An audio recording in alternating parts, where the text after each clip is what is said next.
I always felt self-help had gotten a little bit too airy-fairy, just be positive, just follow your dream. Like everything was, there needed to be a correction. There needed to be a little bit more pessimism and cynicism in the self-help world. And so I very much saw my role as like, I want to bring that. And I think I just underestimated how much of a demand for that there was. Being honest about our flawed nature. Our brains are not optimized. We didn't evolve for truth or happiness. We evolved for survival. And so a lot of the mechanisms in our psychology that helped us survive make us unhappy and make us irrational or unobjective. And so that should be the starting point for any self-improvement. My argument in all my work is that dissatisfaction it's an innate part of our psychology. Like there's no amount of money or success or love that you're ever going to achieve where you're like, cool, I'm done. I got it. Every experience that you produce in your life or that you achieve in your life, your mind will find flaws. There will be unexpected or unintended consequences of that success or that love or whatever. And so basically the problems never go away. Problems are an inherent part of our existence. It's like a magic trick that our brain keeps doing on us and we never figure it out. It's like, well, if I just get that promotion, like everything's gonna be fine, right? And your brain's like, yeah, it's gonna be fine. It's gonna be fine. Like keep working. Yeah. Then you get the promotion and within like 2 days you're like, okay, well I need another promotion now, and it just keeps going. And so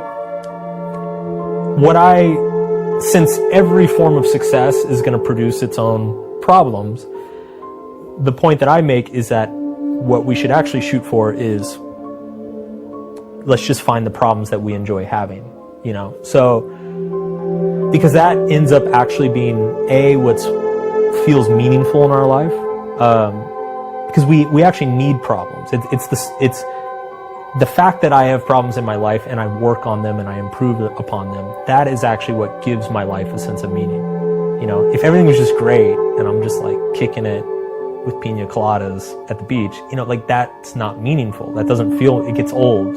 It feels very shallow and superficial. It doesn't matter where you are in life, like your mind will generate a certain amount of problems, like perceived problems in your existence. Yeah. And so the thing that makes, say, getting upset, if the biggest problem in your life is that, you don't get a discount at your favorite restaurant, like that's a bad problem. That's not a meaningful problem. There's no benefit to having that problem. It makes you more, that's a problem that makes you more kind of stuck within yourself. So a good problem is a problem that feels meaningful, that helps yourself and helps others, connects you with other people, and that actually like serves a higher purpose. So the point I make in subtle art is like the reason, like people with money have money problems. People without money have money problems. It's just that you would rather have the money problems of having money than not having money, so it's a better problem. That's why you want to make money. It's because you'd rather have the problem of like, what do I invest in than like, how am I going to eat? Like that's, so it's, the problems don't go away. You just improve upon the problems. You just find better problems. You trade in your low level problems for higher level problems. If you ask that person, are you proud of being upset that you didn't get the discount at the restaurant? They'd say no.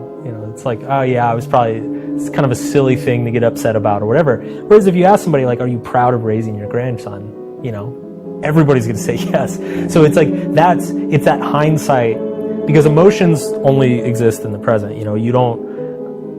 It's when you look back into the past, the only thing that you recognize is the meaning, so it's like we all have past experiences that we look back on that we can see that we got very emotionally worked up about something that was not meaningful, and we tend to feel like that was really stupid. We shouldn't have gotten worked up about it. Whereas there are other things that it's like, yes, I got emotionally worked up, but it was a very meaningful experience. It was a very important problem, And I'm glad I got upset about it. I'm glad I worked on it. I'm glad I struggled. I'm glad I wasn't happy.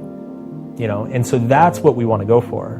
Because if the state of our nature is that we are just always going to experience problems, then we need to, the question then becomes, how do we find meaningful problems? You know, for most of human history, it was all about more. You know, if you learned more than the next guy, you would have an advantage. If you were able to do more or have more opportunities, you know, that's what got you ahead.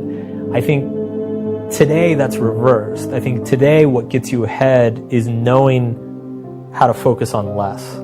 You know, knowing how to cut through the bullshit, knowing how to ignore, like, okay, those opinions aren't valid or aren't helpful. That's probably not true. These are the two things I should focus on. Like, it's very few people have that skill right now, and I feel like that's the skill that's going to get you ahead right now. Because one of the things I've been talking about on my tour is I think there's a lot to be said that like the human mind has a bandwidth limit. There's only a certain amount of information we can process. And once you exceed that bandwidth limit, our minds start taking shortcuts. And those shortcuts basically look like prejudice, stereotypes, bigotry, irrational beliefs, narcissism. And so if you're consuming too much stuff and it's not nutritious information, your brain's going to start taking all these shortcuts, and it's going to make you worse off. Find the handful, find the handful of people that truly matter and really cultivate those relationships. Find the handful of causes or issues that really matter and focus all your energy on them, and find the few amounts of information sources or media that is really, really helpful and beneficial for both you and the world, and then just cut out all the bullshit.